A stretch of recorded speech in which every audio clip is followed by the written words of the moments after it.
200-ാമത്തെ ഖുർആൻ ക്ലാസ്സിലേക്ക് എല്ലാവർക്കും സ്വാഗതം. ഖുർആൻ ക്ലാസ് നമ്മൾ തുടരുമ്പോൾ നമ്മൾ ക്രോണോളജി അനുസരിച്ച് അധ്യായങ്ങൾ ക്രമീകരിച്ച് ക്ലാസ് എടുത്തതിൻ്റെ ഒരു ഫലമൊക്കെ ഇപ്പോൾ ഇല്ലാതായിരിക്കുകയാണ്. കാരണം മദീനയിലെ അൽ ബഖറ എന്ന വലിയ സൂറത്തിലെത്തിയതോടുകൂടി ക്രോണോളജിയൊക്കെ മൊത്തം കുളമായി. അവിടെ മദീനയിലെത്തിയ ഉടനെ പറഞ്ഞ കാര്യങ്ങളും മദീനയിൽ 1-2 വർഷങ്ങൾക്ക് ശേഷം പറഞ്ഞ കാര്യങ്ങളും അവസാനം നബി മരിക്കാന കാലത്ത് പറഞ്ഞ കാര്യങ്ങളും മാത്രമല്ല മക്കയിൽ തന്നെ നേരത്തെ പറഞ്ഞ കാര്യങ്ങളും ഒക്കെ കൂടിക്കലർന്നാണ് ഈ വലിയ അധ്യായം ഉണ്ടാക്കിയിട്ടുള്ളത്. അതുകൊണ്ട് തന്നെ നമുക്ക് ഇനി ഈ അധ്യായത്തിലൂടെ കടന്നു പോകുമ്പോൾ ക്രോണോളജി അങ്ങോട്ടും ഇങ്ങോട്ടുമൊക്കെ മാറിപ്പോകും. മക്കയിൽ പറഞ്ഞതുണ്ടാവും, മദീനയിൽ ആദ്യം പറഞ്ഞതുണ്ടാവും, മദീനയിൽ അവസാനം പറഞ്ഞതുണ്ടാവും, നടുവിൽ പറഞ്ഞതുണ്ടാവും. ഇതെല്ലാം കൂടെ മിക്സ് ചെയ്ത് കിടക്കുകയാണ്. അതിൻ്റെ ഇടയിലാണ് നമുക്ക് പഴയ പയ്യാരം പറച്ചിലും ചീത്ത പറച്ചിലും തെറി പറച്ചിലും വിട്ടിട്ട് കുറേ അനുഷ്ഠാനങ്ങളുടെ വിശദീകരണങ്ങളും അതുപോലെ തന്നെ ചട്ടങ്ങളും നിയമങ്ങളും മുഹമ്മദ് സ്വന്തമായി ഒരു ഗോത്രം ഒരു മതം ഉണ്ടാക്കുമ്പോൾ അതിനാവശ്യമായിട്ടുള്ള കാര്യങ്ങളൊക്കെ ഉൾപ്പെടുത്തിക്കൊണ്ടാണ് ഇനിയുള്ള കുറേ വാക്യങ്ങൾ വരുന്നത്. അതിൻ്റെ ഇടയിൽ പഴയ കാര്യങ്ങളും പയ്യാരം പറച്ചിലും അതൊക്കെ തുടരുകയും ചെയ്യുന്നുണ്ട്. ഇതെല്ലാം കൂടെ മിക്സ് ചെയ്തിട്ടാണ് ഈ അധ്യായം പോകുന്നത്. അപ്പോൾ നമ്മൾ ആദ്യം ഈ അധ്യായത്തിൽ കണ്ടത് കുറേ മുനാഫിക്കുകളെ ചീത്ത പറയുന്നതാണ്. അത് കഴിഞ്ഞിട്ട് തന്നെ ജൂതന്മാരെ കുറ്റം പറയുന്നതാണ് ഇതുവരെ പറഞ്ഞത്. യഥാർത്ഥത്തിൽ ഈ ജൂതന്മാരെ കുറ്റം പറച്ചിലാണ് ആദ്യം നടന്നിട്ടുള്ളത്. അതിന് ശേഷമാണ് മുനാഫിക്കുകളുടെ കാര്യം പറഞ്ഞിട്ടുള്ളത്. കാരണം മുനാഫിക്കുകളുടെ പ്രശ്നം ഉദിക്കുന്നത് മുഹമ്മദ് ജൂതന്മാർക്കെതിരെ യുദ്ധം തുടങ്ങിയതിന് ശേഷമാണ്, അക്രമം തുടങ്ങിയതിന് ശേഷമാണ്. ആ അക്രമത്തിനെതിരായിരുന്നു മദീനയിലുള്ള പലരും.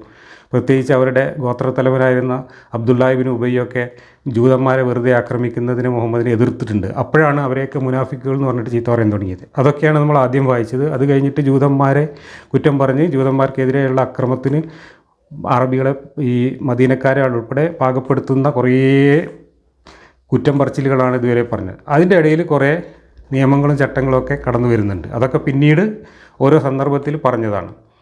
ഇനി നമ്മൾ വായിക്കാൻ പോകുന്നത് നോമ്പ് എന്ന് പറയുന്ന ഇസ്ലാമിൻ്റെ ഒരു പ്രധാനപ്പെട്ട ആചാരം അല്ലെങ്കിൽ ഒരു അനുഷ്ഠാനം അതെങ്ങനെയാണ് വന്നത് എന്നതിനെ സംബന്ധിച്ചുള്ള കുറച്ച് ഖുർആൻ വാക്യങ്ങളാണ്.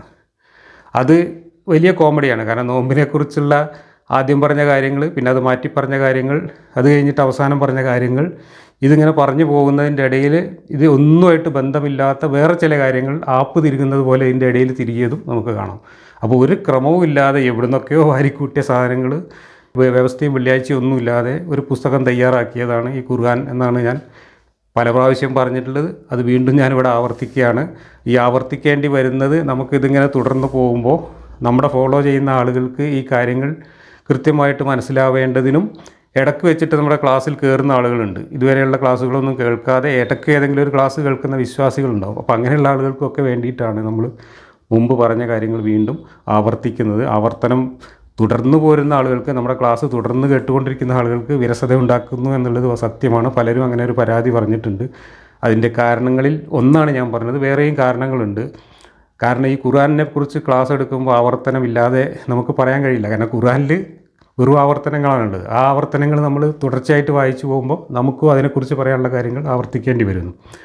മറ്റൊന്ന്, ആവർത്തിച്ച് പറയേണ്ട ചില കാര്യങ്ങൾ ആവർത്തിച്ച് പറയേണ്ടതുണ്ട്. കാരണം മതവിശ്വാസം തന്നെ വിശ്വാസികളിൽ അടിച്ചേൽപ്പിക്കപ്പെടുന്നത് ഈ ആവർത്തനം കൊണ്ടുള്ള മസ്തിഷ്ക പ്രക്ഷാളനം വഴിയാണ്. അപ്പോൾ ആ വിശ്വാസത്തെ അവരിൽ നിന്ന് ചോർത്തിയെടുക്കണമെങ്കിലും മനഃശാസ്ത്രപരമായിട്ട് ചില കാര്യങ്ങൾ ആവർത്തിച്ച് പറയേണ്ടതുണ്ട്. ഈ കാരണങ്ങൾ കൊണ്ടൊക്കെയാണ് ബോധപൂർവം തന്നെയാണ് ഈ ആവർത്തനങ്ങൾ തുടരുന്നത്. ഏതായാലും തുടർന്നുള്ള ക്ലാസ്സുകളിൽ പരമാവധി ആവർത്തനം അതിൻ്റെ വിരസത ഒഴിവാക്കാൻ ശ്രമിക്കാം. ഇനി നമുക്ക് നോമ്പിനെക്കുറിച്ചുള്ള കോമഡികളിലേക്ക് കിടക്കാം. 183-ാമത്തെ വാക്യമാണ് ഇനി വായിക്കുന്നത്. സത്യവിശ്വാസികളെ, നിങ്ങളുടെ മുമ്പുള്ളവർക്ക് നോമ്പ് നിർബന്ധമാക്കപ്പെട്ടതുപോലെ നിങ്ങൾക്കും നോമ്പ് നിർബന്ധമാക്കപ്പെട്ടിരിക്കുന്നു. അതുമൂലം നിങ്ങൾക്ക് ദോഷബാധയെ തടയാവുന്നതാണ്. ഈ മുമ്പുള്ളവർക്ക് നിർബന്ധമാക്കിയതുപോലെ നിങ്ങൾക്കും നോമ്പ് നിർബന്ധമാക്കിയിരിക്കുന്നു എന്നാണ് ഇവിടെ പറഞ്ഞത്. ആരാണ് ഈ മുമ്പുള്ളവർ? അവർക്ക് എങ്ങനെയാണ് നോമ്പ് നിർബന്ധമാക്കിയത് തുടങ്ങിയ കാര്യങ്ങളൊക്കെ വിശദീകരണങ്ങളിലേക്ക് കടന്നു കഴിഞ്ഞാൽ ഒരുപാട് വൈരുദ്ധ്യങ്ങളും കോമഡികളും നിറഞ്ഞതാണ്. മുഹമ്മദ് മുഹമ്മദിൻ്റെ മതം ഉണ്ടാക്കുന്നത്, അതിലുള്ള ആചാരങ്ങളായാലും അനുഷ്ഠാനങ്ങളായാലും ചട്ടങ്ങളും നിയമങ്ങളുമായാലും അതിൽ സദാചാര വ്യവസ്ഥകളായാലും എല്ലാം ഉണ്ടാക്കി ഒരു മതം ഉണ്ടാക്കുന്നത് ഒരു പെറുക്കിക്കൂട്ടൽ വഴിയാണ്.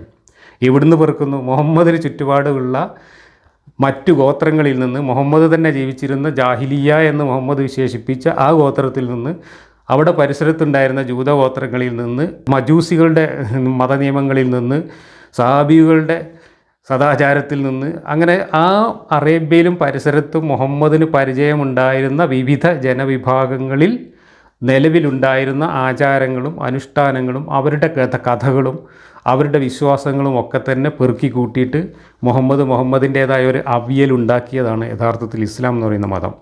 അതിലെ നിസ്കാരമായാലും നോമ്പായാലും ഹജ്ജായാലും മറ്റുള്ള ഏത് അനുഷ്ഠാനമായി എടുത്തു നോക്കിയാലും അതൊന്നും മുഹമ്മദ് ഉണ്ടാക്കിയതല്ല. അതൊക്കെ അവിടെ ആ ജാഹിലിയ കാലത്ത് ഈ ജാഹിലിയ അറബികൾ അനുഷ്ഠിച്ചു വന്നിരുന്നത് മുഹമ്മദ് അതുപോലെ പെറുക്കിയെടുത്തിട്ട് അതിൽ മുഹമ്മദിൻ്റെ കഥ അതിനനുസരിച്ചൊന്ന് മോഡിഫൈ ചെയ്തിട്ട് ആണ് ഇതെല്ലാം ഉണ്ടാക്കിയിട്ടുള്ളത്. ഇവിടെ നോമ്പ് മുമ്പുള്ളവരിൽ നിന്ന് മുഹമ്മദിന് കിട്ടിയതാണ്.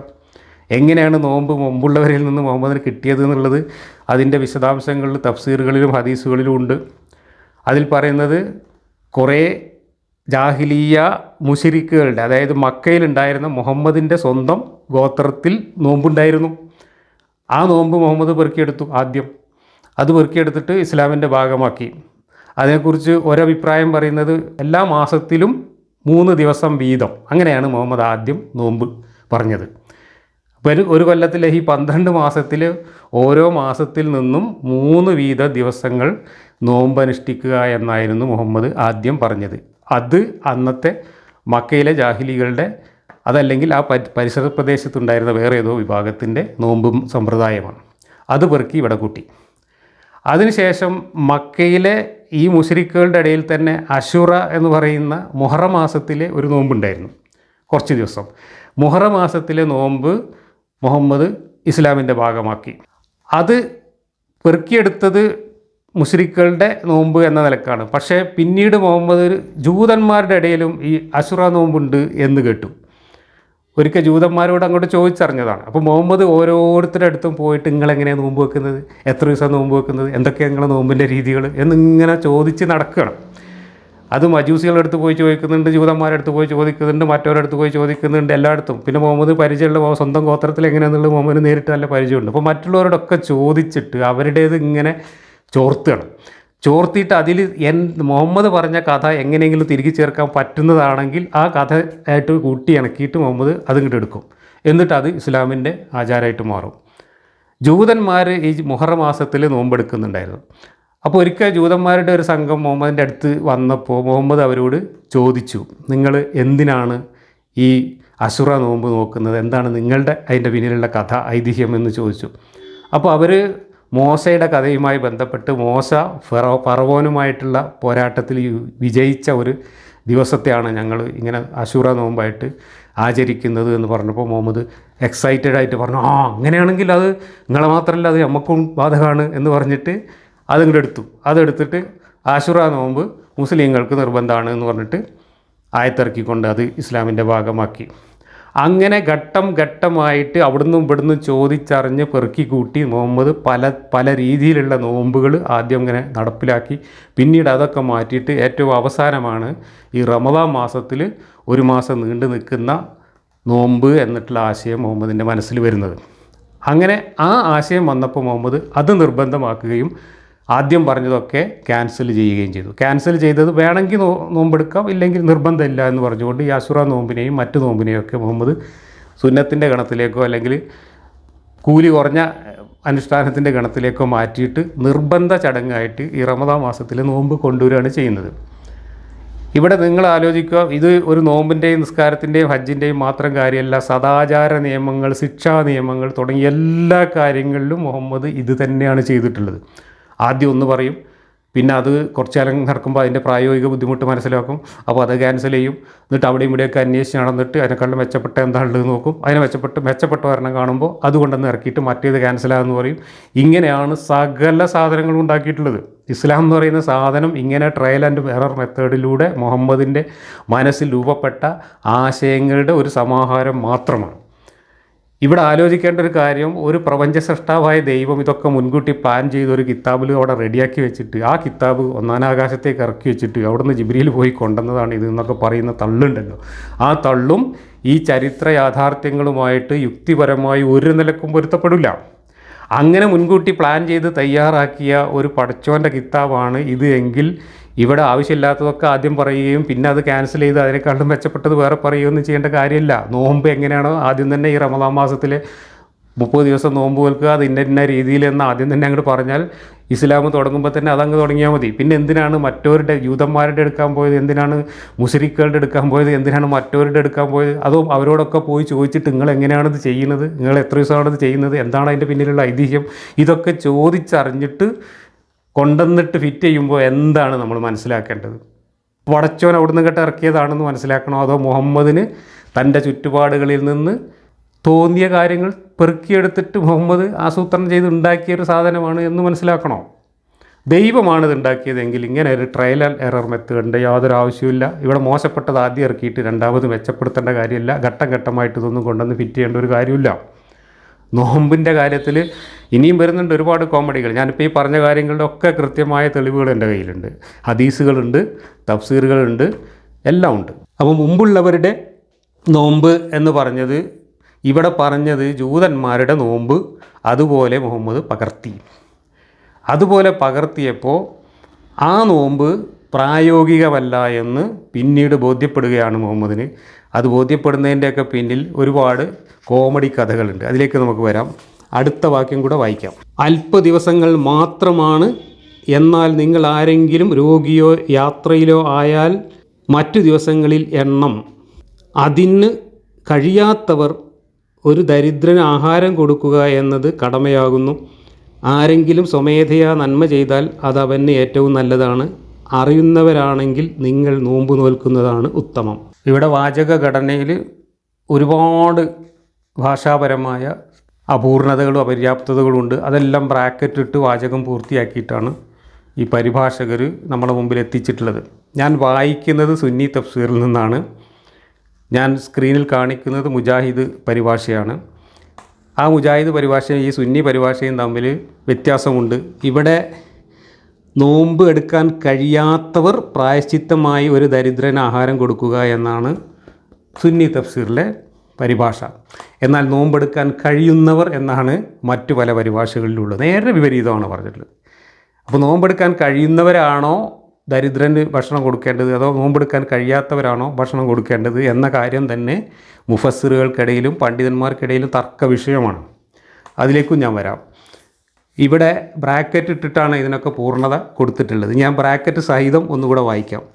അല്പ ദിവസങ്ങൾ മാത്രമാണ് നോമ്പനുഷ്ഠിക്കേണ്ടത് ബ്രാക്കറ്റിൽ, എന്നാൽ നിങ്ങളിൽ ആരെങ്കിലും രോഗിയോ യാത്രയിലോ ആയാൽ ബ്രാക്കറ്റിൽ അവൻ ആ ദിവസങ്ങളിൽ നോമ്പ് നോൽക്കേണ്ടതില്ല. അത്രയും ബ്രാക്കറ്റാണ്.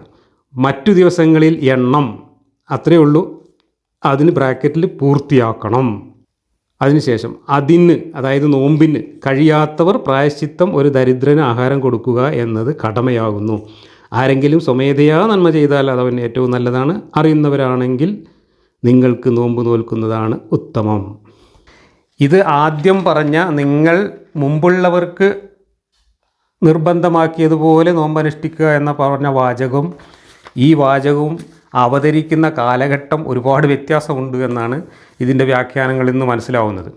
ഈ മുമ്പുള്ളവർക്ക് നിർബന്ധമാക്കിയതുപോലെ എന്ന് പറഞ്ഞപ്പോൾ ജൂതന്മാരെങ്ങനെയാണോ നോമ്പ് അനുഷ്ഠിച്ചിരുന്നത് അതുപോലെ അവർ അനുഷ്ഠിച്ചിരുന്ന അതേ ദിവസങ്ങളിൽ നോമ്പ് അനുഷ്ഠിക്കുക എന്നതായിരുന്നു നടപ്പിലാക്കിയിരുന്നത്. അത് പ്രായോഗികമല്ല എന്ന് പിന്നീട് തെളിഞ്ഞപ്പോഴാണ് അത് മാറ്റിയിട്ട് വേറെ ചട്ടങ്ങൾ കൊണ്ടുവരുന്നത്. അതിൻ്റെ ഇടയ്ക്ക് ഒരു മാസത്തെ നോമ്പ് എന്നുള്ള വ്യവസ്ഥ പിന്നീട് അവതരിപ്പിച്ചു. അതിൻ്റെ വിശദീകരണമായിട്ട് വന്നിട്ടുള്ളതാണ് ഇപ്പോൾ ഈ വായിച്ച വാക്യം. ഇനി അടുത്ത വാക്യം ഇപ്പോൾ വായിച്ച വാക്യത്തിനെ ക്യാൻസൽ ചെയ്തുകൊണ്ട് വന്നതാണ്. അത് ക്യാൻസൽ ചെയ്യുന്നത് ഒരു വർഷത്തിന് ശേഷമാണ് എന്ന് പറയുന്നുണ്ട്. അപ്പോൾ ഈ ആയത്തിറങ്ങി ഒരു വർഷം കഴിഞ്ഞിട്ട് ഇറങ്ങുന്ന ആയത്താണ് ഇനി വായിക്കാൻ പോകുന്ന 185-ാമത്തെ ആയത്ത്. ഈ 185-ാമത്തെ ആയത്ത് 184-ാമത്തെ ഇപ്പോൾ വായിച്ച ആയത്തിനെ നസ്ഖ് ചെയ്ത് കഴുത്ത് മുറിച്ചിട്ടുണ്ട് എന്നാണ് വ്യാഖ്യാതാക്കൾ പറയുന്നത്. അതെന്തിനാണ് നസ്ഖ് ചെയ്തത് എന്ന് നമുക്കിത് വായിച്ചതിന് ശേഷം വിശദീകരിക്കാം. 185 ജനങ്ങൾക്ക് മാർഗദർശകമായും സത്യാസത്യ വിവേചനത്തിനും സന്മാർഗദർശനത്തിനുമുള്ള വ്യക്തമായ ദൃഷ്ടാന്തങ്ങളായും കൊണ്ട് ഖുർആൻ അവതരിപ്പിക്കപ്പെട്ട റമദാൻ മാസമാകുന്നു. ബ്രാക്കറ്റിൽ നോമ്പനുഷ്ഠിക്കേണ്ട അല്പദിവസങ്ങൾ. ഈ അല്പദിവസങ്ങൾ എന്നാണ് കഴിഞ്ഞ വാക്യത്തിൽ പറഞ്ഞത്. അത് ഈ 30 ദിവസത്തെ ഉദ്ദേശിച്ചാണ് എന്നാണ് പുതിയ വ്യാഖ്യാനം. പക്ഷേ അതങ്ങനെ അല്ല എന്നാണ് സാഹചര്യങ്ങൾ മൊത്തം വിലയിരുത്തുമ്പോൾ മനസ്സിലാവുന്നത്. മറിച്ച് ഈ മാസത്തിൽ 3 ദിവസം വീതം എന്നതോ അതല്ലെങ്കിൽ ഈ അശുറ നോമ്പ് എന്ന് പറയുന്ന കുറച്ച് ദിവസത്തെ നോമ്പോ നിർബന്ധമാക്കിയ സമയത്ത് പറഞ്ഞതാവാനും സാധ്യതയുണ്ട്. പക്ഷേ പിന്നീട് ഈ 1 മാസത്തെ നോമ്പ് വന്നതിന് ശേഷം അതിനനുസരിച്ച് വ്യാഖ്യാതാക്കൾ ഉരുണ്ടുമറിഞ്ഞ് വ്യാഖ്യാനിച്ചതാണ് എന്നാണ് ഇത് മൊത്തം വായിച്ചപ്പോൾ മനസ്സിലായത്. അല്പ ദിവസങ്ങൾ എന്ന് പറഞ്ഞത് ജനങ്ങൾക്ക് മാർഗദർശകമായും സത്യാസത്യ വിവേചനത്തിനും സന്മാർഗദർശനത്തിനുമുള്ള വ്യക്തമായ ദൃഷ്ടാന്തങ്ങൾ കൊണ്ട് ഖുർആൻ അവതരിപ്പിക്കപ്പെട്ട റമദാൻ മാസമാകുന്നു. ഇപ്പോൾ റമദാൻ മാസത്ത് ഈ നോമ്പ് നടപ്പിലാക്കാനുള്ള താത്വികമായ കാരണമാണ് ഈ പറഞ്ഞത്. റമദാൻ മാസത്തിലാണ് ഖുർആൻ അവതരിപ്പിച്ചത് എന്ന്. അതിലും ഒരുപാട് കോമഡികളുണ്ട്. കാരണം ഈ ഖുർആൻ അവതരിപ്പിക്കുക എന്ന് പറഞ്ഞ ഏർപ്പാട് 23 കൊല്ലം നീണ്ടു നിന്ന ഒരു പ്രക്രിയയാണ്. അപ്പോൾ അതിനകത്ത് എങ്ങനെയാണ് റമദാൻ മാസം വരിക? റമദാൻ മാസം അവതരിപ്പിച്ചു എന്ന് പറഞ്ഞാൽ റമദാൻ മാസത്തിൽ ഈ കിതാബിന് കൊണ്ടുവന്ന് വെച്ചിരിക്കണം. അപ്പോൾ അതിന് വ്യാഖ്യാതാക്കൾ ഒരുപാട് തമാശകളായിട്ടുള്ള വ്യാഖ്യാനങ്ങൾ പറയുന്നുണ്ട്. ഞാനിത് മുഴുവൻ വായിച്ചതിന് ശേഷം അത് പറയാം. അതിനാൽ നിങ്ങളിൽ ആരെങ്കിലും ആ മാസത്തിൽ സന്നിഹിതരായാൽ, ബ്രാക്കറ്റിൽ നാട്ടിലുണ്ടായാൽ, അവൻ അതിൽ നോമ്പനുഷ്ഠിക്കണം. ആരെങ്കിലും രോഗിയാവുകയോ യാത്രയിലാവുകയോ ചെയ്താൽ മറ്റു ദിവസങ്ങളിൽ എണ്ണം ബ്രാക്കറ്റിൽ പൂർത്തിയാക്കണം. അള്ളാഹു നിങ്ങൾക്ക് സൗകര്യത്തെയാണ് ഉദ്ദേശിക്കുന്നത്, പ്രയാസം ഉദ്ദേശിക്കുന്നില്ല.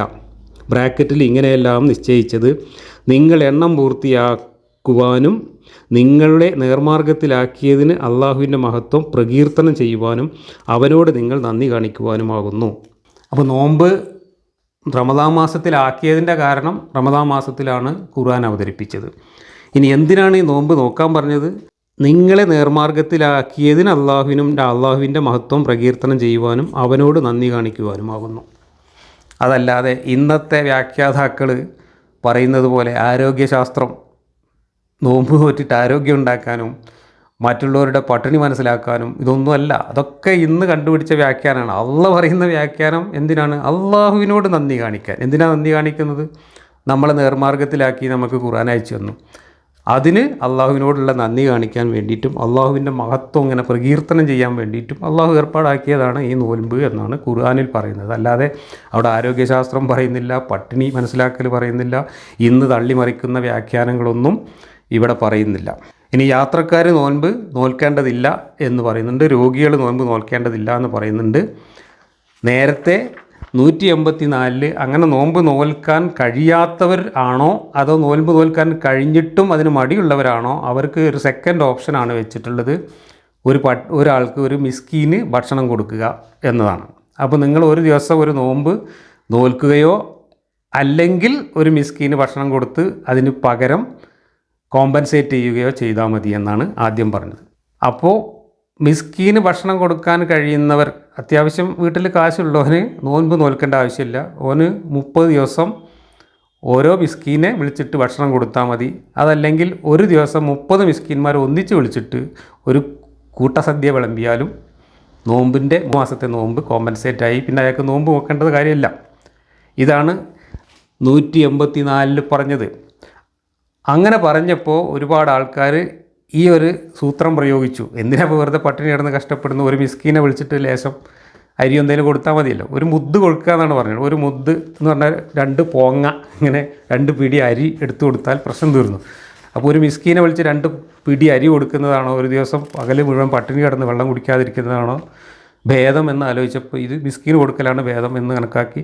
അങ്ങനെ വളവന്മാരൊക്കെ കാശുള്ളവരൊക്കെ എന്ത് ചെയ്തു? മിസ്കീന്മാരെ വിളിച്ചിട്ട് ഭക്ഷണം കൊടുത്ത് തടി കഴിച്ചിലാക്കാൻ തുടങ്ങി. അപ്പോഴാണ് ഇത് ഈ സൂത്രത്തിൽ ഇവർ കഴിച്ചിലാവുകയാണ് എന്ന് മനസ്സിലായപ്പോഴാണ് അങ്ങനെയല്ല വേണ്ടത്, നിർബന്ധമാണ്, സന്നിഹിതരായ എല്ലാവർക്കും നിർബന്ധമാണ് എന്ന് പറഞ്ഞുകൊണ്ട് ഈ ആയത്തിറങ്ങുന്നത്. ഈ ആയത്തിറങ്ങിയതോടുകൂടി മറ്റേ ആയത്ത് ക്യാൻസലായി.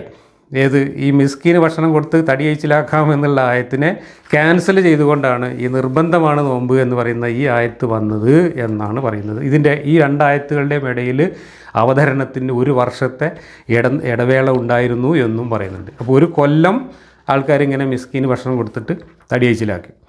ഇവിടെ മിസ്കീന് ഭക്ഷണം കൊടുക്കുക എന്നാണ് ഇവിടെ പറഞ്ഞിട്ടുള്ളത് എങ്കിൽ ഇപ്പോൾ മൊറോക്കോയിലും ലിബിയയിലും ടുണീഷ്യയിലും ഒക്കെ ഉള്ള ഖുർആനിൽ മസാക്കീൻ എന്നാണ് പറഞ്ഞിട്ടുള്ളത്. മസാക്കീൻ ആയതുകൊണ്ട് 3 ദരിദ്രർക്ക് ഭക്ഷണം കൊടുക്കേണ്ട ഗതികേടാണ് അവിടെ ഉള്ളവർക്കുള്ളത്. അവിടുത്തെ ഖുർആനിൽ മസാക്കീൻ എന്നാണ് ബഹുവചനത്തിലെ പറഞ്ഞിട്ടുള്ളത്. അപ്പോൾ ഏറ്റവും ചുരുങ്ങിയത് 3 ആൾക്ക് ഭക്ഷണം കൊടുക്കേണ്ടി വരും. നോക്കൂ, ഇസ്ലാമിൻ്റെ കർമ്മശാസ്ത്ര നിയമങ്ങൾ ഖുർആനിലെ ഒരക്ഷരം ഒരു സ്വരചിഹ്നം മാറിയതിൻ്റെ പേരിൽ മൊറോക്കോയിലും സൗദി അറേബ്യയിലും 2 നിയമങ്ങൾ വന്നു. സൗദി അറേബ്യയിൽ 1 മിസ്കീന് ഭക്ഷണം കൊടുത്താൽ മതി, മൊറോക്കോയിലാണെങ്കിൽ 3 മിസ്കീന് മിനിമം ഭക്ഷണം കൊടുക്കണം ഒരാൾ നോമ്പ് ഒഴിവാക്കിയാൽ, ഈ പറഞ്ഞതനുസരിച്ച്. കാരണം ഇവിടെ മിസ്കീന് എന്നാണ് പറഞ്ഞതെങ്കിൽ അവിടെ ഉപയോഗിക്കുന്ന ഖുർആനിൽ മസാക്കീൻ എന്നാണ് പറഞ്ഞിട്ടുള്ളത്. അതുകൊണ്ട് അവിടുത്തെ കർമ്മശാസ്ത്രവും ഇവിടുത്തെ കർമ്മശാസ്ത്രവും മാറിപ്പോയി. ഇതാണ് അള്ളാഹു സംരക്ഷിച്ച ഖുർആൻ്റെ ഒരു കോലം. ഇതൊക്കെ നമ്മൾ മുമ്പ് ചർച്ച ചെയ്ത കാര്യമായതുകൊണ്ട് അധികം വിശദീകരിക്കുന്നില്ല. ഇനി ഞാൻ ഇതുവരെ പറഞ്ഞ കാര്യങ്ങൾക്ക് തെളിവായിട്ടുള്ള ചില ഹദീസുകളും ചില രേഖകളും നിങ്ങളെ കാണിക്കാം. മുഹമ്മദിന് എവിടുന്നാണ് ഈ നോമ്പ് എന്നുള്ള അനുഷ്ഠാനവും അതിൻ്റെ ആശയവും കിട്ടിയത്, എവിടുന്നൊക്കെയാണ് പെറുക്കിയെടുത്തത് എന്നതിൻ്റെ തെളിവുകളാണ് കാണിക്കുന്നത്. ജാഹിലിയ കാലത്ത് എങ്ങനെയാണ് മുഹമ്മദ് നോമ്പ് പെറുക്കിക്കൂട്ടിയത് എന്നതിൻ്റെ ബുഖാരിയിലുള്ള തെളിവുകളാണിത്. ആയിഷ പറയുന്നു, അജ്ഞാനകാലത്ത് ഖുറൈശികൾ നോമ്പനുഷ്ഠിക്കുന്ന ഒരു ദിവസമായിരുന്നു ആശൂറ. തിരുമേനിയും അത് നോൽക്കാറുണ്ടായിരുന്നു. തിരുമേനി മദീനയിൽ ചെന്നപ്പോൾ ആശുറ ദിവസം നോമ്പ് നോൽക്കുകയും അനുചരന്മാരോട് അന്ന് നോമ്പ് നോൽക്കാൻ കൽപ്പിക്കുകയും ചെയ്തു. റമദാൻ വ്രതം നിർബന്ധമാക്കിയപ്പോൾ ആശുറ നോമ്പിലെ നിർബന്ധം എടുത്തു കളഞ്ഞു. പിന്നീട് ഇഷ്ടമുള്ളവർ നോൽക്കുകയും ഇഷ്ടമുള്ളവർ ഉപേക്ഷിക്കുകയും ചെയ്തുകൊണ്ടിരുന്നു. അടുത്ത ഹദീസ് ഇബ്നു അബ്ബാസ് പറയുന്നു, തിരുമേനി മദീനയിൽ ചെന്നപ്പോൾ ആശുറ ദിവസം ജൂതന്മാർ നോമ്പ് നോൽക്കുന്നത് കണ്ടു. ഇതെന്താണ് എന്ന് തിരുമേനി അന്വേഷിച്ചു. ഒരു ഉത്കൃഷ്ട ദിവസമാണിന്ന്. അള്ളാഹു ഇസ്രായേല്യരെ അവരുടെ ശത്രുക്കളിൽ നിന്ന് രക്ഷിച്ചത് ഈ ദിവസമാണ്. മൂസ ഈ ദിവസം നോമ്പ് നോറ്റിട്ടുണ്ട് എന്നവർ പറഞ്ഞു. എങ്കിൽ മൂസായെ പിൻപറ്റുവാൻ നിങ്ങളെക്കാൾ അവകാശം എനിക്കാണ് എന്നരളിക്കൊണ്ട് അവിടുന്ന് നോമ്പ് നോൽക്കുകയും അനുചരന്മാരോട് അത് കൽപ്പിക്കുകയും ചെയ്തു. അപ്പോൾ ജൂതന്മാരങ്ങനെ നോൽക്കുന്നുണ്ടെങ്കിൽ, അതും മൂസാ നബീൻ്റെ കഥയും പറഞ്ഞിട്ടാണ് നോൽക്കുന്നതെങ്കിൽ, അത് നിങ്ങളെക്കാളും അത് നോൽക്കാൻ അവകാശം ഞങ്ങൾക്കാണ് എന്ന് പറഞ്ഞുകൊണ്ട് മുഹമ്മദ് ഈ ആശുറ നോമ്പ് നിർബന്ധമാക്കി ആയത്തിറക്കുകയും അനുചരന്മാരോടത് കൽപ്പിക്കുകയും ചെയ്തു എന്നാണ്. പിന്നെ കുറച്ച് ദിവസം കഴിഞ്ഞപ്പോൾ അള്ളാഹ്ക്ക് തോന്നി അതൊന്നും പോരാ, 1 മാസത്തെ നോൻപ് വേണമെന്ന് തോന്നിയപ്പോൾ റമദാൻ നോമ്പ് നിർബന്ധമാക്കി. അങ്ങനെ നിർബന്ധമാക്കിയപ്പോൾ പിന്നെ ഇത് ഓപ്ഷണലാക്കി മാറ്റി എന്നാണ് ഈ ഹദീസുകളിലും പറയുന്നത്. അപ്പോൾ അള്ളാഹു ഒരു കാര്യം ലൗഹിൽ മഹ്ഫൂദ് നേരത്തെ തയ്യാറാക്കി വെച്ച് ഒരു മതമൊക്കെ പ്ലാൻ ചെയ്തിട്ട് ഒരു പ്രവാചകനെ അയച്ചിട്ട് ഇങ്ങനെയാണ് പ്രവാചകൻ ആചാരങ്ങളും അനുഷ്ഠാനങ്ങളും നിയമങ്ങളൊക്കെ പെറുക്കി കൂട്ടിയിരുന്നത് എന്ന് പറഞ്ഞാൽ എന്താണ് നമ്മൾ മനസ്സിലാക്കേണ്ടത്? ഈ ഖുർആനും ഈ ആയത്തിറക്കലും ഈ അള്ളാഹുവൊക്കെ മുഹമ്മദിൻ്റെ മനോമണ്ഡലത്തിൽ നടന്നിരുന്ന ഒരു തരികിട ഏർപ്പാടാണ് എന്നല്ലേ ഇതിൻ്റെ അർത്ഥം? തലക്ക് വെളിവുള്ള ഒരു അള്ളാഹു ഇങ്ങനെയൊക്കെ കാണിക്കുമോ? അള്ളാഹുവിന് പറയാനുള്ള കാര്യങ്ങൾ കുറ്റമറ്റ രീതിയിൽ ലളിതമായിട്ട് പറയേണ്ട സമയത്ത് അങ്ങോട്ട് പറഞ്ഞാൽ പോരെ? ആവശ്യമില്ലാത്ത കാര്യങ്ങൾ ആദ്യം പറയുകയും എന്നിട്ട് അത് പൊട്ടത്തരാണെന്ന് മനസ്സിലാക്കുകയും ചെയ്യുമ്പോൾ അത് വെട്ടിത്തിരുത്തിയിട്ട് വേറെ പറയുക, എന്നിട്ട് സ്വയം പരിഹാസ്യനാവേണ്ട എന്താവശ്യമാണ് പ്രപഞ്ച സൃഷ്ടാവായ ദൈവത്തിനുള്ളത്? ഇത് മനുഷ്യൻ്റെ ദൗർബല്യമാണ്. ഈ വെട്ടിത്തിരുത്തലൊക്കെ, ഈ ട്രയലും എററും ഒക്കെ മനുഷ്യൻ്റെ ദൗർബല്യമാണ്. അതൊക്കെ ദൈവത്തിനുണ്ടാവുമോ? അപ്പം മുഹമ്മദിൻ്റെ മനസ്സിൽ അപ്പോൾ തോന്നുന്ന കാര്യങ്ങൾ, മുഹമ്മദിന് ചുറ്റുപാടുള്ള കാര്യങ്ങൾ പെറുക്കി കൂട്ടി ഒരു അവിയൽ പോലെ ഉണ്ടാക്കിയ ഒരു സാധനമാണ് ഇസ്ലാം എന്ന മതം. അതിൻ്റെ നിയമങ്ങൾ, അതിൻ്റെ ചട്ടങ്ങൾ, അതിൻ്റെ അനുഷ്ഠാനങ്ങൾ, അതിൻ്റെ വിശ്വാസങ്ങൾ, അതിൻ്റെ കഥകൾ, ഇതെല്ലാം പെറുക്കിക്കൂട്ടി ഉണ്ടാക്കിയതാണ് എന്ന് ഉറപ്പാണ്. ആ പെറുക്കിക്കൂട്ടലിന് ഓരോരോ ന്യായങ്ങൾ കണ്ടെത്തി കഥ പറയുകയാണ് മുഹമ്മദ് ചെയ്തത്. ആ ന്യായം പറച്ചിലും കഥ പറച്ചിലും ഒക്കെ ഇതുപോലുള്ള പരിഹാസ്യമായ വൈരുദ്ധ്യങ്ങൾ വന്നു ചേർന്നു. ചിന്തിക്കുന്നവർക്ക് ഇഷ്ടംപോലെ ദൃഷ്ടാന്തം ഇതിനകത്ത് പരന്ന് കിടക്കുന്നു എന്നർത്ഥം. ജാഹിലിയ കാലത്തെ അറബികളിൽ നിന്നും ജൂതന്മാരിൽ നിന്നുമൊക്കെ കോപ്പി അടിച്ചതാണ് നോമ്പ് എന്നർത്ഥം. പിന്നീട് മുഹമ്മദ് ആ നോമ്പിനെ മോഡിഫൈ ചെയ്തിട്ടാണ് റമദാൻ മാസത്തിൽ നോമ്പാക്കി മാറ്റിയത്. റമദാൻ മാസത്തിൽ നോമ്പാക്കുന്നതിന് മുഹമ്മദ് കണ്ടുപിടിച്ചൊരു കാരണമാണ് അന്നാണ് ഖുർആൻ ഇറങ്ങിയത് എന്നത്. ഇനി മിസ്കീന് ഭക്ഷണം കൊടുത്തിട്ട് നോമ്പിനെ കോമ്പൻസേറ്റ് ചെയ്താൽ മതി എന്ന് പറയുന്ന സാധനം അത് ക്യാൻസൽ ചെയ്തിട്ടുണ്ടോ ഇല്ലേ എന്ന കാര്യത്തിൽ തർക്കമുണ്ട്. ക്യാൻസൽ ചെയ്തു എന്ന് പറയുന്ന ഹദീസുണ്ട്, ക്യാൻസൽ ചെയ്തിട്ടില്ല എന്ന് പറയുന്ന ഹദീസും ഉണ്ട്. ആ കോമഡിയാണ് ഇനി നമ്മൾ വായിക്കുന്നത്. ഇബ്നു കസീർ പറയുന്നത് ഇത് ക്യാൻസൽ ചെയ്തിട്ടില്ല എന്നാണ്. നോക്കുക, അതിൻ്റെ കോമഡി നോക്കുക. And as for those who can fast with difficulty, example an old man, they have a choice either to fast or to feed a miskin, poor person for every day. Ibn Abbas then commented. Ibn Abbas പറഞ്ഞതായിട്ട് Ibn Kathir ഉദ്ധരിച്ചതാണ്. This ആയ was not abrogated. It is for the old man and the old woman who are able to fast with difficulty but choose instead to feed a poor person for every day. They do not fast. Others reported that Said ibn Jubair mentioned this from Ibn Abbas. So the abrogation here applies to the healthy person who is not traveling and who has to fast. Allah said. അപ്പോൾ ഇവിടെ ആ ആയത്തിനെ മുഴുവനായിട്ട് cancel ചെയ്തിട്ടില്ല എന്നും നോമ്പെടുക്കാൻ കഴിയാത്ത വാർദ്ധക്യം ബാധിച്ച ആളുകൾക്കും രോഗികൾക്കും ഒക്കെയാണ് ഈ കോമ്പൻസേഷൻ പറഞ്ഞിട്ടുള്ളത് എന്നും പറഞ്ഞുകൊണ്ട് അബ്രോഗേഷൻ, അതിൻ്റെ ക്യാൻസലേഷനെ ഭാഗികമാക്കി മാറ്റിയിരിക്കുകയാണ് ഇവിടെ ഇബ്നു അബ്ബാസിൻ്റെ വ്യാഖ്യാനം അനുസരിച്ച്. എന്നാൽ വേറെ പലരും പറയുന്നത് ആ ആയത്ത് മൊത്തം ക്യാൻസലായിട്ടുണ്ട്, അങ്ങനെ ഒരു കോമ്പൻസേഷൻ്റെ പരിപാടിയൊക്കെ നിർത്തി വച്ചിട്ടുണ്ട്, എല്ലാവർക്കും ഇത് നിർബന്ധമാണ് എന്നാണ്.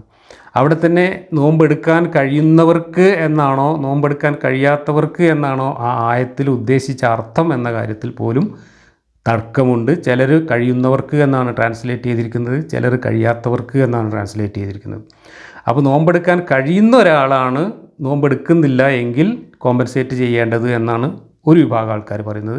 വേറൊരു വിഭാഗം പറയുന്നത് നോമ്പെടുക്കാൻ കഴിയാത്ത വൃദ്ധന്മാരും രോഗികളുമൊക്കെയാണ് കോമ്പൻസേഷൻ ചെയ്യേണ്ടത് എന്നാണ് വേറൊരു വാദം. എന്നാൽ ആദ്യം പറഞ്ഞ കൂട്ടർ പറയുന്നത് ഈ രോഗികളും വൃദ്ധന്മാരുമായിട്ടുള്ള ആളുകൾ നോമ്പെടുക്കുകയും വേണ്ട, അവർ കോമ്പൻസേറ്റ് ചെയ്യുകയും വേണ്ട എന്നാണ്.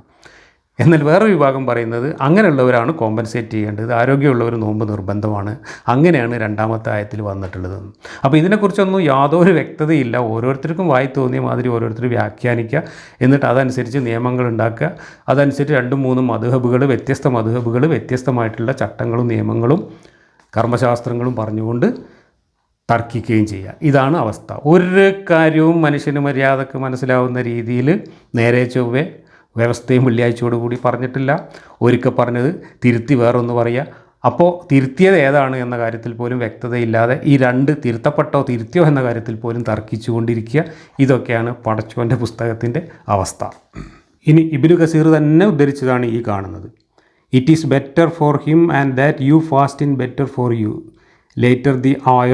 So whoever of you sight the crescent on the first night of the month of Ramadan, that is present at his home, he must observe Sawm fasting that month. ഇവിടെ 2:185 was revealed and this abrogated the previous ആയ 2:184. അപ്പോൾ ഇബ്നു കസീർ തന്നെ ഇത് abrogate ചെയ്തു. ഈ 2:185 വന്നപ്പോൾ 2:184 ക്യാൻസലായി എന്ന് പറയുന്നതും ഉദ്ധരിച്ചിട്ടുണ്ട്. അതേസമയത്ത് ഇബ്നു അബ്ബാസ് അത് ക്യാൻസലായിട്ടില്ല, അത് വൃദ്ധർക്കും രോഗികൾക്കും ബാധകമാക്കി ഇപ്പോഴും നിലവിലുണ്ട് എന്ന് പറഞ്ഞതും ഇബ്നു കസീർ തന്നെ ഉദ്ധരിച്ചിട്ടുണ്ട്. അപ്പോൾ ക്യാൻസലായോ ഇല്ലേ എന്ന കാര്യം തർക്കം. നോമ്പെടുക്കാൻ കഴിയുന്നവർക്കാണോ കോമ്പൻസേഷൻ പറഞ്ഞത്, അതല്ല രോഗികൾ പറ്റാത്തവർക്കാണോ പറഞ്ഞത് എന്ന കാര്യം തർക്കം. നോമ്പെടുക്കാൻ കഴിയാത്ത ആരോഗ്യമില്ലാത്തവർ കോമ്പൻസേറ്റ് ചെയ്യണോ വേണ്ടേ എന്ന കാര്യത്തിൽ തർക്കം. ഈ കോമ്പൻസേഷൻ്റെ ഏർപ്പാട് തന്നെ ക്യാൻസലായി പോയിരിക്കുന്നത്, അത് ബാധകമല്ല എന്ന് പറയുന്നത് ശരിയാണോ, അതല്ല അത് ഇപ്പോഴും ഭാഗികമായിട്ടെങ്കിലും ബാധകമാണോ എന്ന കാര്യത്തിൽ തർക്കം. ഇങ്ങനെ ആകെ മൊത്തം തർക്കമാണ്. ലോകാവസാനം വരെ തർക്കം തീർന്ന ഒരൊറ്റ വിഷയവും ഇസ്ലാമിലില്ല, ഖുർആനിലില്ല. കാരണം അള്ളാഹു ആ കോലത്തിലാണ് ഖുർആൻ ഇറക്കിയിട്ടുള്ളത്. എന്നാൽ അവകാശവാദം എന്താണ്? എല്ലാ കാര്യങ്ങളും വ്യക്തമായും വിശദമായും ലളിതമായും വിവരിച്ചുകൊണ്ട് നിങ്ങൾക്ക് ഞാനിത് ആ കിതാബ് ഇറക്കി തന്നിരിക്കുന്നു എന്നാണ് പറയുന്നത്. ഒരു കാര്യവും വ്യക്തമായിട്ടോ ക്ലിയറായിട്ടോ പറഞ്ഞിട്ടില്ല. പറഞ്ഞ എല്ലാ കാര്യങ്ങളിലും പണ്ഡിതന്മാർ തന്നെ ഇരുന്ന് തർക്കിക്കുന്നതാണ് നമ്മൾ കാണുന്നത്. ഇനി റമദാൻ മാസത്തിൽ നോമ്പ് എടുക്കാൻ പറഞ്ഞതിൻ്റെ താത്വിക കാരണം ഖുർആൻ അവതരിപ്പിച്ചത് ആ റമദാൻ മാസത്തിലാണ് എന്ന് പറഞ്ഞല്ലോ. അതിനെ സംബന്ധിച്ചുകൊണ്ട് തർക്കം. അതിൽ തർക്കം എന്താ വെച്ചാൽ ഖുർആൻ്റെ അവതരണം ആരംഭിച്ചത്, അതായത് ഹിറാ ഗുഹയിൽ ജിബ്രീൽ വന്നിട്ട് ഞെക്കി പഴിപ്പിച്ച സംഭവം ഉണ്ടായത് ഒരു റമദാൻ മാസത്തിലായിരുന്നു. അപ്പോൾ തുടക്കം കുറിച്ചത്, ഉദ്ഘാടനം ചെയ്തത് റമദാൻ മാസത്തിലാണ്. അതുകൊണ്ടാണ് റമദാൻ മാസത്തിന് ഖുർആൻ ഇറക്കി എന്ന് പറഞ്ഞത് എന്നാണ് ഒരു വിഭാഗം പറയുന്നത്. എന്നാൽ വേറൊരു വിഭാഗം പറയുന്നത് അങ്ങനെയല്ല. അള്ളാഹു ഏഴാം ആകാശത്തിൻ്റെ മുകളിൽ അള്ളാഹുവിൻ്റെ അർസിൻ്റെ സിംഹാസനത്തിൻ്റെ ചുവട്ടിൽ വലിയൊരു കിതാബ് ഉണ്ടാക്കി വെച്ചിട്ടുണ്ട്, ലൗഹിൽ മഹ്ഫൂദ്. ആ കിതാബിൽ നിന്ന് മുഹമ്മദ് നബി മുഖേന മനുഷ്യരാശിക്ക് എത്തിച്ചു കൊടുക്കാനുള്ള ഖുർആൻ എന്ന് പറയുന്ന ആ ഒരു വോളിയം ഉണ്ടല്ലോ, ആ വോളിയം മൊത്തം അള്ളാഹു ഏഴാം ആകാശത്ത് നിന്ന് ഒന്നാം ആകാശത്തേക്ക് കെട്ടിയിറക്കി ഒരു റമദാൻ മാസത്തിൽ. എന്നിട്ടത് ഒന്നാം ആകാശത്ത് വെച്ചിരിക്കുകയാണ്. അപ്പോൾ ജിബ്രീൽ ഇവിടുന്ന് പോയിട്ട് ആയത്ത് കൊണ്ടുവരുന്നത് ഒന്നാം ആകാശത്ത് പോയിട്ട് ഈ കിതാബിൽ നിന്നാണ് എടുത്തുകൊണ്ടിരുന്നത്. ജിബ്രീൽ ഏഴാം ആകാശം വരെ പോകുന്നില്ല. അപ്പോൾ മുഹമ്മദ് നബീൻ്റെ ഭാര്യയ്ക്ക് കക്കൂസ് പോകാൻ മുട്ടി, അപ്പോൾ ജിബ്രീൽ പോയിട്ടൊരു ആയത്ത് കൊണ്ടുവരുന്നുണ്ട്. അപ്പോൾ അത്രയും ദൂരം ഏഴാം ആകാശം വരെ പോകുന്നില്ല, ഒന്നാം ആകാശം വരെ പോകുന്നുള്ളൂ. 500 കൊല്ലം ഒട്ടകം നടക്കുന്ന ദൂരമുണ്ട് ഒന്നാം ആകാശത്തേക്ക്. ആ ദൂരം പോയിട്ടാണ് ജിബ്രീൽ ആയത്ത് ഓരോന്നോരോന്നായിട്ട് പെറുക്കിക്കൊണ്ടിരുന്നത്. അതല്ലാതെ മൊത്തം ഭൂമിയിലേക്ക് ഇറക്കി വെച്ചിട്ടില്ല. അത് മൊത്തം ഭൂമിയിലേക്ക് ഇറക്കിയിട്ട് മുഹമ്മദ് നബീൻ്റെ വീട്ടിലെവിടെയെങ്കിലും വെച്ചിരുന്നെങ്കിൽ ജൂതന്മാരും മറ്റേ മുശ്രിക്കുകളും ആവശ്യപ്പെട്ട ഒരു ദൃഷ്ടാന്തം ആവുകയും ചെയ്യായിരുന്നു. ഈ ജിബ്രീലിന് ഈ വലിയ ഇടങ്ങാറ് തീർന്നും കിട്ടുമായിരുന്നു. അത് ചെയ്തിട്ടില്ല. വിശ്വാസം പോരാഞ്ഞിട്ടോ എന്തോ അറിയില്ല, ഒന്നാം ആകാശത്തേക്ക് ഇറക്കി വെച്ചു.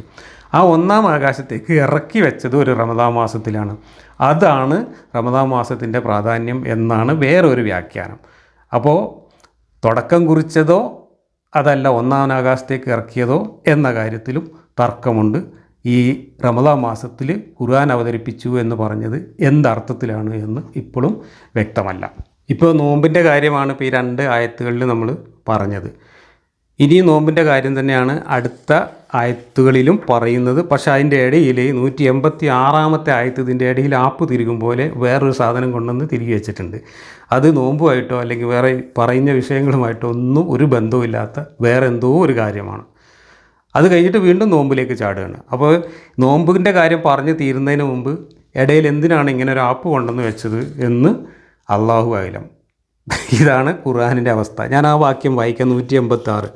എൻ്റെ അടിമകൾ താങ്കളോട് എന്നെക്കുറിച്ച് ചോദിച്ചാൽ നിശ്ചയമായും ഞാൻ അവരുടെ സമീപസ്ഥനാണ്. പ്രാർത്ഥിക്കുന്നവൻ എന്നോട് പ്രാർത്ഥിച്ചാൽ ഞാൻ അവൻ്റെ പ്രാർത്ഥനയ്ക്ക് ഉത്തരം ചെയ്യും. അതിനാൽ അവർ എൻ്റെ വിളിക്ക് ഉത്തരം ചെയ്യുകയും എന്നിൽ വിശ്വസിക്കുകയും ചെയ്തു കൊള്ളട്ടെ. അതുമൂലം അവർക്ക് സന്മാർഗികളാകാവുന്നതാണ്. എൻ്റെ വിളിക്ക് അവർ ഉത്തരം നൽകുക എന്നൊക്കെയാണ് പറയുന്നത്.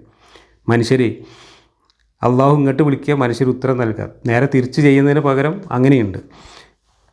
ഇവിടെ എന്താ സംഭവം?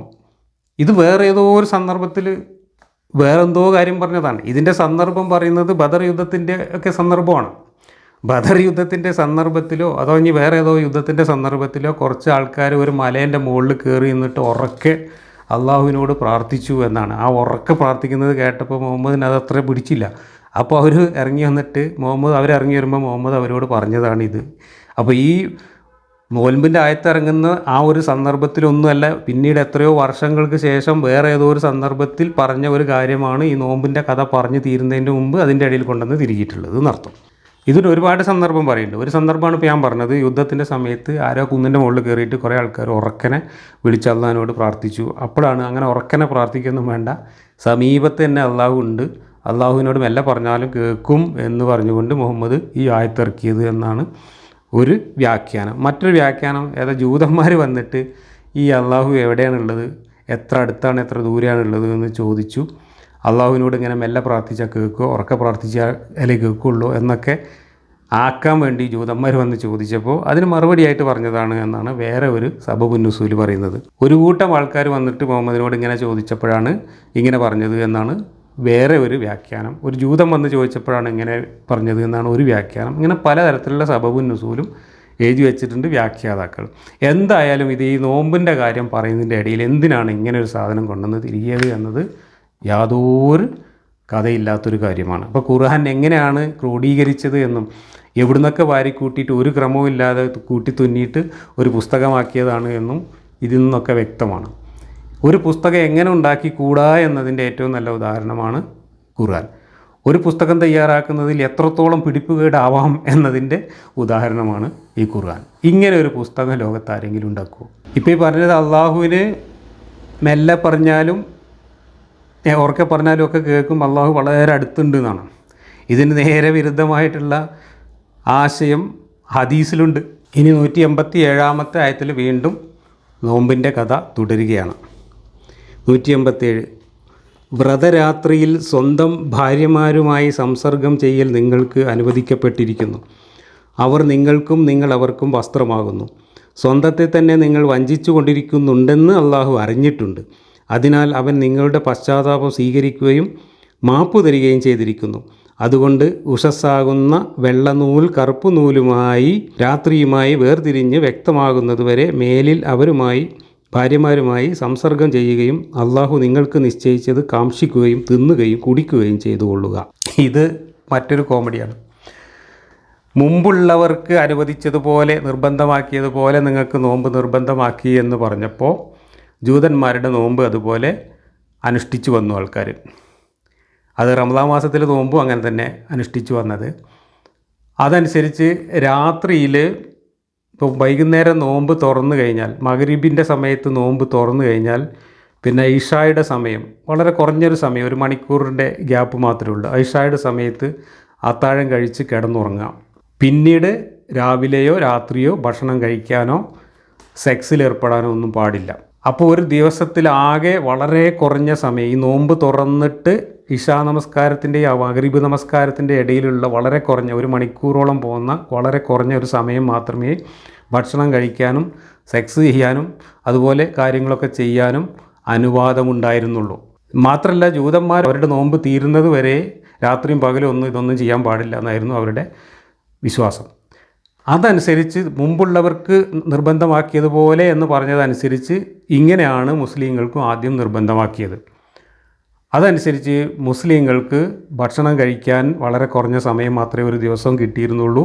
സെക്സ് ചെയ്യാനൊന്നും ഒരിക്കലും സാധ്യവുമായിരുന്നില്ല. കാരണം ഈ നോമ്പ് മറ്റ് പട്ടിണി കിടന്ന് വൈകുന്നേരം നോമ്പ് തുറന്ന് ആകെ 1 മണിക്കൂറിൻ്റെ ഉള്ളിൽ ഇതെല്ലാം കൂടെ നടക്കില്ലല്ലോ. സാധാരണഗതിയിൽ പിന്നെ കിടന്നുറങ്ങുന്ന സമയത്താണല്ലോ ഈ സെക്സിലൊക്കെ മനുഷ്യർ ഏർപ്പെടുക. അങ്ങനെ ഉറങ്ങാൻ പോയി കഴിഞ്ഞാൽ, പിന്നെ ഈ ഭക്ഷണം കഴിച്ച് ഉറങ്ങാൻ പോയി കഴിഞ്ഞാൽ പിന്നെ അതൊന്നും ചെയ്യാൻ പാടില്ല എന്നായിരുന്നു ആദ്യത്തെ ചട്ടം. അതനുസരിച്ച് നോമ്പ് നോറ്റപ്പോൾ പലർക്കും ബുദ്ധിമുട്ടായി. പലരും അതിനെ ലംഘിക്കാൻ നിർബന്ധിതരായ കൂട്ടത്തിൽ നമ്മളെ ഉമ്മറൊക്കെ ഉണ്ട്. അങ്ങനെ ഉമ്മർ രാത്രിയിൽ ഈ നിയമം ലംഘിച്ചുകൊണ്ട് സെക്സിലേർപ്പെട്ടു. എന്നിട്ട് പിറ്റേ ദിവസം ഉമ്മർ വന്നിട്ട് പരാതി പറയാണ്, ഇത് ശരിയാവില്ല കേട്ടോ, ഇങ്ങനത്തെ നോമ്പ് നമുക്ക് ശരിയാവില്ല, അതുകൊണ്ട് അതിൽ മാറ്റം വരുത്തണം എന്ന് മുഹമ്മദിനോട് ഉമ്മർ ആവശ്യപ്പെടുകയാണ്. കാരണം ഉമ്മറിന് അത് നിയന്ത്രിക്കാൻ പറ്റുന്നില്ല. നോമ്പ് കഴിയോളം അങ്ങനെ രാത്രിയിൽ സെക്സ് ചെയ്യാതിരിക്കുക എന്നുള്ളത് സാധ്യമല്ല. മാത്രമല്ല, ഈ നോമ്പ് തുറന്ന് 1 മണിക്കൂറിൻ്റെ ഉള്ളിൽ തന്നെ ഇതൊക്കെ ചെയ്യുക എന്ന് പറഞ്ഞാൽ അതും പ്രാക്ടിക്കലല്ല. ആ സമയത്ത് പെണ്ണുങ്ങളൊക്കെ വേറെ അടുക്കളയിൽ പണിയിലുമൊക്കെ ആയിരിക്കും. അപ്പോൾ ആ സമയത്ത് നടക്കില്ല. പിന്നെ കിടന്നുറങ്ങാൻ പോകുന്ന സമയത്താണല്ലോ അതൊക്കെ ചെയ്യുക. അപ്പോൾ ചെയ്യാൻ പാടില്ല എന്നായിരുന്നു നിയമം. അതിനെ ലംഘിക്കേണ്ടി വന്നു, ഉമ്മറിന് ലംഘിക്കേണ്ടി വന്നു. വേറെ പല ആൾക്കാരുടെ പേരൊക്കെ പറയുന്നുണ്ട്. അങ്ങനെയൊക്കെ ലംഘിക്കേണ്ടി വന്നു. കൂട്ടത്തോടെ അവർ വന്ന് പരാതി പറഞ്ഞു. ഉമ്മറും വന്ന് പരാതി പറഞ്ഞു, എന്നെക്കൊണ്ട് കഴിയില്ല, ഞാനിതൊക്കെ ലംഘിച്ചിട്ടുണ്ട് എന്ന് ഉമ്മറും വന്ന് പരാതി പറഞ്ഞു. അപ്പോഴാണ് അള്ളാഹ്ക്ക് ട്യൂബ് ലൈറ്റ് മുന്നിയത്. അപ്പോൾ അള്ളാഹ് എന്നാൽ പിന്നെ അങ്ങനെ മതി എന്ന് പറഞ്ഞിട്ട് ആയത്തിറക്കി. ആയത്തിറങ്ങിയതോടുകൂടി മുമ്പുള്ളവർക്ക് നിർബന്ധമായിരുന്നത് പോലെ എന്ന മറ്റേ ആയത്ത് ക്യാൻസലായി. എന്നിട്ട് ഇതായി പിന്നെ പ്രാബല്യത്തിൽ വന്നത്.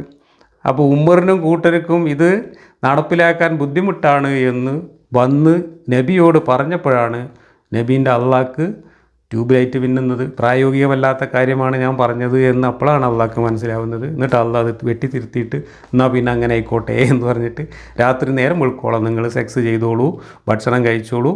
നേരം വെളുക്കാനാവുമ്പോൾ വെളുത്ത നൂലും കറുത്ത നൂലും കാലുമ്മ കെട്ടിയിട്ട് ഇങ്ങനെ നോക്കിയാൽ അത് വെളുത്തതാണോ കറുത്തതാണോ തിരിച്ചറിയാനുള്ള സമയം ആവുന്നത് വരെ നിങ്ങൾക്ക് ഇതൊക്കെ ചെയ്യാം. ആ സമയമായി കഴിഞ്ഞാൽ പിന്നെ ചെയ്യാൻ പാടില്ല. എന്ന് വെച്ചാൽ പകൽ നേരം വെളുത്തു തുടങ്ങിയാൽ അപ്പം മുതൽ മാത്രമേ ഇതിനൊക്കെ നിരോധനമുള്ളൂ എന്ന രീതിയിലേക്ക് നോമ്പിൻ്റെ ചട്ടങ്ങൾ മാറ്റി. ഈ വെളുത്ത നൂല് കറുത്ത നൂല് എന്നൊക്കെ പറഞ്ഞാൽ ആ കാലത്ത് വേറെ നിവൃത്തിയില്ലാത്തതുകൊണ്ടാണ്. അന്ന് ക്ലോക്കും ബ്ലാച്ചും ഒന്നുമില്ല. അള്ളാഹ്ക്ക് സമയം അറിയാൻ വേറൊരു മാർഗ്ഗം പറഞ്ഞു കൊടുക്കാനില്ലാത്തതുകൊണ്ട് അന്നത്തെ ജാഹിലിയ അറബികൾ സമയം അറിയാൻ വേണ്ടി, നേരം വെളുത്തോ എന്നറിയാൻ വേണ്ടി ഉപയോഗിച്ചിരുന്ന സൂത്രമൊക്കെയാണ് അള്ളയും ഇവിടെ എടുത്ത് പറയുന്നത്. ഒരു കറുത്ത നൂലും ഒരു വെളുത്ത നൂലും 2 കാലുമേലും കെട്ടി വെക്കും കാലിൻ്റെ അടിയിൽ. എന്നിട്ട് മുകളിൽ നിന്ന് ഇങ്ങനെ നോക്കുക, നോക്കിയിട്ട് കറുപ്പാണോ വെളുപ്പാണോ എന്ന് തിരിച്ചറിയാനായി കഴിഞ്ഞാൽ നേരം വെളുക്കാനായി എന്ന് തീരുമാനിക്കും. അപ്പം മുതലാണ് നോമ്പ് ആരംഭിച്ചിരുന്നത്. ഇങ്ങനെയൊക്കെയാണ് അള്ളാഹിൻ്റെ കിതാബിൽ കാര്യങ്ങൾ പറഞ്ഞു പോയിട്ടുള്ളത്. അള്ളാഹ്ക്കൊരു വാച്ച് സമയം നോക്കാൻ എന്തെങ്കിലും ഒരു ടെക്നോളജി പറഞ്ഞു കൊടുക്കാനൊന്നും കഴിഞ്ഞിട്ടില്ല.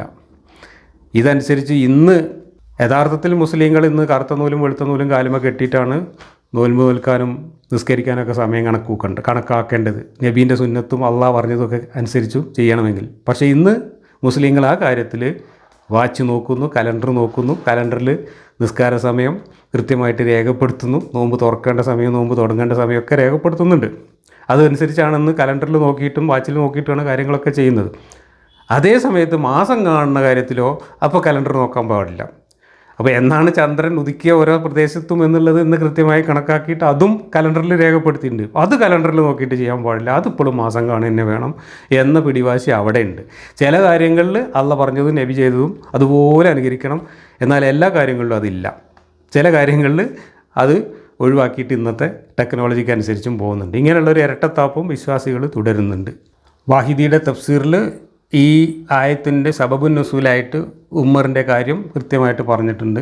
This is because after the night fall Isha prayer during Ramadan the Muslims were forbidden to have food or sex until the following night.